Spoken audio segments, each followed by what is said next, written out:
Hey guys, Corey from Free Play here. Today we're going to show you how we build a pop-up arcade. So a few times a year we partner with different people, different organizations around town that are hosting events or doing something really cool that retro arcade games would add like a ton of kind of nostalgia or ambiance or just awesome fun. So today we're headed to the Dallas Children's Theater for their huge, awesome production that's coming up of Schoolhouse Rock Jr. We're gonna be putting 10 games in their lobby, all super cool classics. You got Turtles, Galaga, Miss Pac, even kind of more obscure stuff like Bump and Jump and Popeye. But 10 total games. We're gonna move it up. We're gonna set it all up on little remotes so it's easy for the theater employees to turn them on and off as they need to. And really try to get just like a bulletproof setup for them today because these games are gonna live there for 6 weeks. So we're trying to do everything we can to set it up really nice. So follow along with us. We're gonna be loading up the games. We're gonna unload them at the Children's Theater. We're gonna show you some of the little on and off devices we've been using lately and just kind of show you what the setup looks like as we move 10 games from here at our lab over to the Dallas Children's Theater. So something that's kind of interesting, here in Texas, you have to cover your coin slots for a game to be considered free play and not require a tax sticker. Even if, for example, you weren't trying to make any money on the game, you still need a tax sticker if this coin device is present and working. So one of the easiest ways we disable them, and probably good for marketing purposes, is just cover them with a cool free play sticker, which both signifies that it's on free play and markets our brand. So pretty cool. We're gonna get this one on the truck.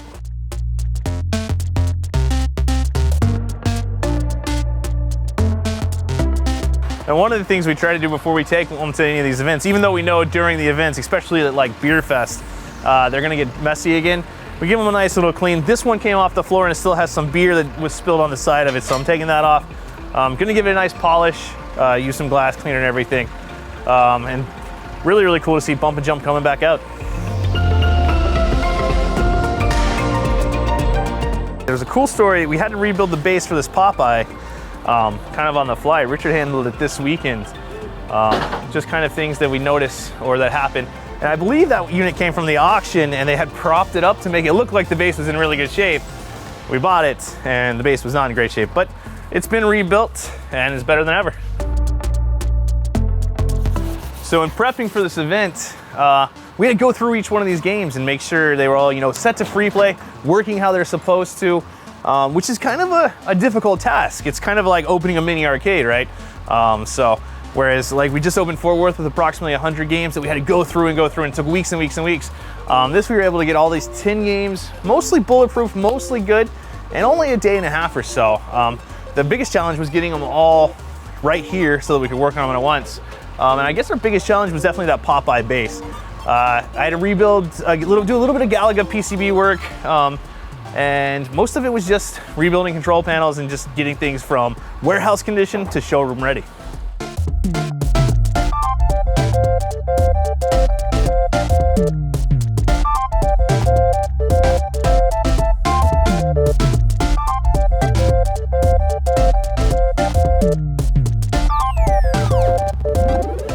And of course, the best part of all of this, once these games have been at the Children's Theater for 6 weeks, we're gonna have 10 awesome games that we know are floor ready for free play.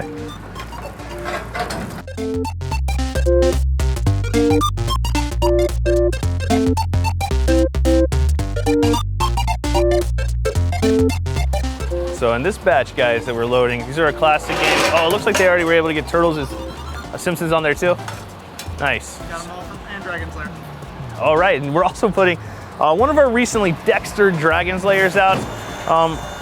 We've had kind of a hit or miss success converting the Laserdisc from an actual Laserdisc to Dexter. And we famously have an original Laserdisc, original Dragon's Lair running at our Richardson location. So this is our first big test for the Laserdisc replacement. It's not hardware emulation except for the Laserdisc player. So it uses the original arcade board. And it's a really cool system and relatively pricey, but it seems to, we seem to have this one up and running pretty well now. Not quite as reliable, maybe? That's a weird word to say. We have inconsistent boot issues with the Dexter, while the Laserdisc just slowly degrades until it kills itself. So I guess inconsistent boot for lasting at least as long as I'm alive is probably better, but I kind of miss that Laserdisc imperfection. All right, guys, we made the short drive from Free Play Labs over here to the Dallas Children's Theater, about 10-15 minute drive.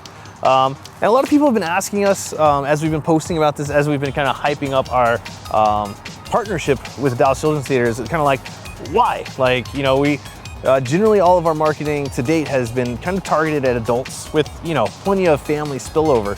And I think the real thing is there's two big things. We recognize now that Free Play is definitely for everyone. Like, we've got that crowd earlier in the day that's more family centric, and then we've got the almost club going out crowd at night, the big bar scene.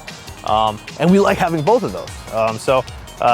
We recognize that it was good to try to find very, very tight strategic partnerships. So they're doing a retro showing here. They came to us and they said, hey, we want to try to do like a retro arcade for their Schoolhouse Rock Junior show. And we thought that sounded really cool, and we thought it sounded like a really nice thing to get involved in, because Dallas Children's Theater does really, really high-end productions that are community-centric, family-centric, and we thought that was something that we wanted to be a part of. But the other reason we thought this was a great partnership at this exact time for us, freeplaydallas.com, Free Play Dallas is coming, and we want the people of Dallas to kind of know. And if you're not from the area, you might hear Dallas-Fort Worth and think that it's this really, really small area, but it's a massive metropolitan area with 7 million people. It's important for us to do some focused and targeted advertising to the people of Dallas who live in Dallas proper, to kind of remind them of this. And even so, Free Play Richardson's only 10-15 minutes away, and one of the best arcades in the world. So I think it all makes sense. We're here now, Rosewood Center for Family Arts. This is Dallas Children's Theater's own building, and we're waiting on the truck to show up, and then we're gonna set up some arcade games.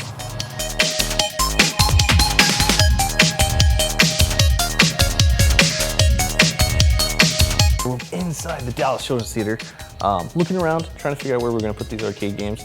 Because the theory is engagement before the show. So you come here, you're gonna see Schoolhouse Rock Jr., and then you're gonna have some like arcade games in the lobby before the show to kind of engage with, get you kind of pre-nostalgic before Schoolhouse Rock goes. So we've got a little pod that we're gonna try to set here. We've got power there, and then we've got these two posts. And with both sides have power. So we're gonna try to figure out the best distribution as we go. We've got every game besides Simpsons and Turtles are single player at a time, true retro games. And then of course, Simpsons and Turtles are 4-player games.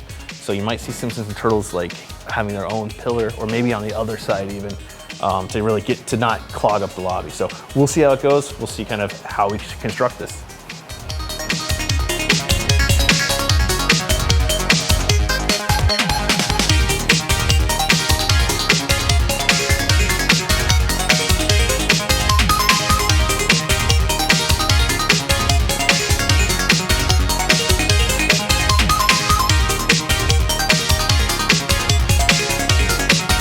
All right, guys, so one of the challenges that we have often when we're setting out on location is having the ability to turn games on and off easily.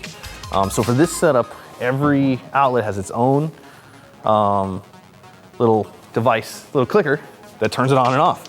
It's plugged into a power strip afterwards. So we're setting it up so that they can easily turn it off, easily turn it on, because here, like I was saying earlier, the games are active only during kind of the pre-show period. And then once the show starts, obviously they make noise, so they have to be turned off. And then on intermission, they're gonna be turned off too. They'd really encourage people to get back to the theater and play. But so they need to be able to turn them on quickly, turn them off quickly. So that's one of the big challenges we have here. And I think these games that we've chosen are perfect for that setup, but we'll find out. All right, guys, like I was saying before, on these new Dragon's Lair Dexters, we're having some boot issues. I haven't diagnosed it yet, and I'm hoping it's relatively minor. Every time we move these, or every time we turn them on and off, it seems to have an issue remounting what is the file that is the Laserdisc data. Because these use a complicated kind of setup with a Raspberry Pi and some custom boards to replicate the behavior of a Laserdisc. So first thing I'm gonna do is check everything and make sure all of our USBs are thoroughly secured.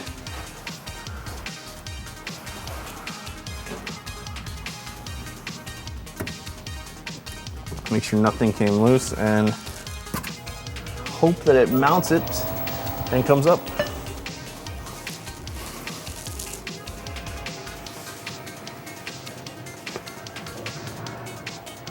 We did it. Maybe. So how this Dexter works is it will play through every screen in Dragon's Lair and then boot. And there it was. I'm glad it came back up. So we got here and we had done a lot of bulletproof work on these games before we left. So we were pretty confident, but we had 2 minor hiccups so far. Well, 3. Dragon's Lair was being a little weird first, and this Galaga is stuck in a reset loop. I think it just got a little loose and maybe a connector isn't getting enough on that 5-volt line anymore. So we're gonna check that out and hope that it just comes right up because we won't be here every day like we would be at our arcade. So reliability is kind of key. And then mispack, I'm not sure if the dip switches are faulty or if there's some other issue because it's not saving its settings very well. And those settings are not battery stored, they're just dip switch stored. So I'm gonna hop on into this Galaga, just do some very primitive stuff like reseat all the connectors and rub them with my fingers to knock anything off. You can use a note card or even a piece of paper, it's pretty effective. You'll see some people advocating sandpaper on edges. That's always been a little dangerous to me. But we do have special erasers that we use, and there's always Detox It and other, it's kind of an older power supply. Other similar types of things that can help it work. Now that's weird. All right, so just reseating those connectors. Let's see if that helps.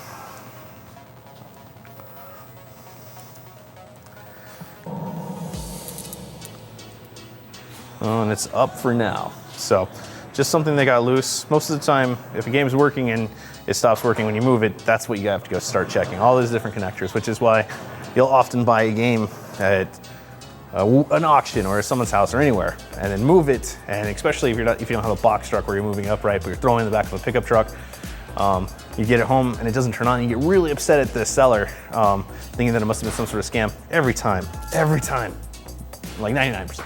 It's a connector. So we're gonna leave this on for a few, see if it holds up while I go check on the dip switch settings over on mispack. All right, so there's an option switch. I believe 1 and 2 are supposed to be on.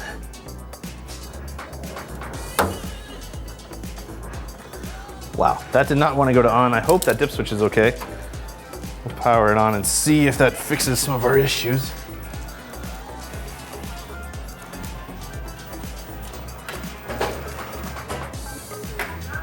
Well, that is not how it's supposed to look, so let's do a little power cycle.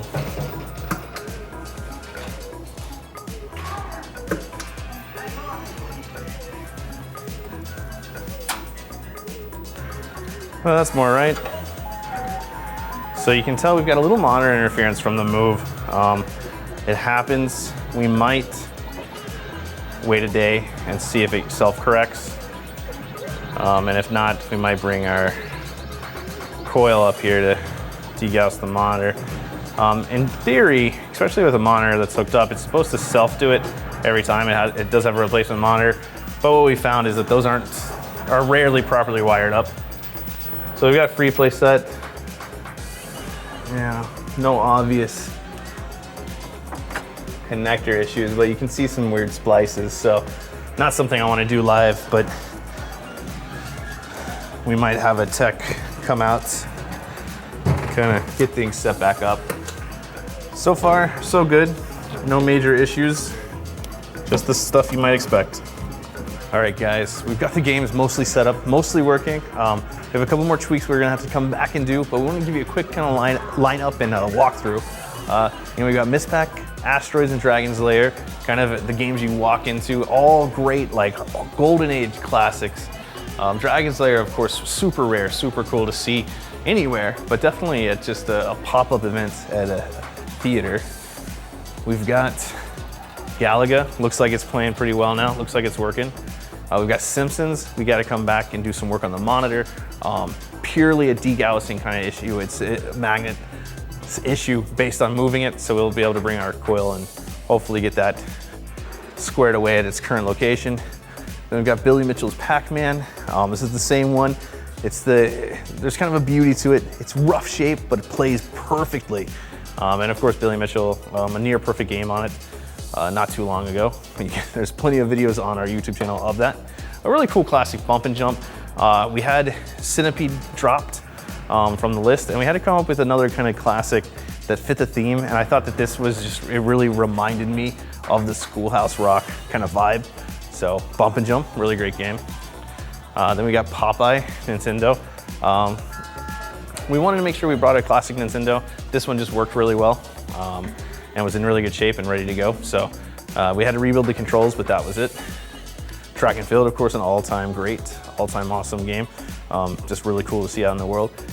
And then we've got Turtles, Teenage Mutant Ninja Turtles with the attract mode left on somehow. So, and a key that we didn't have on us. So another tweak we're gonna come back and do. But generally we're set up, we're ready. And this is gonna be a really, really cool event, really, really cool show. And these games are gonna be here for 6 weeks.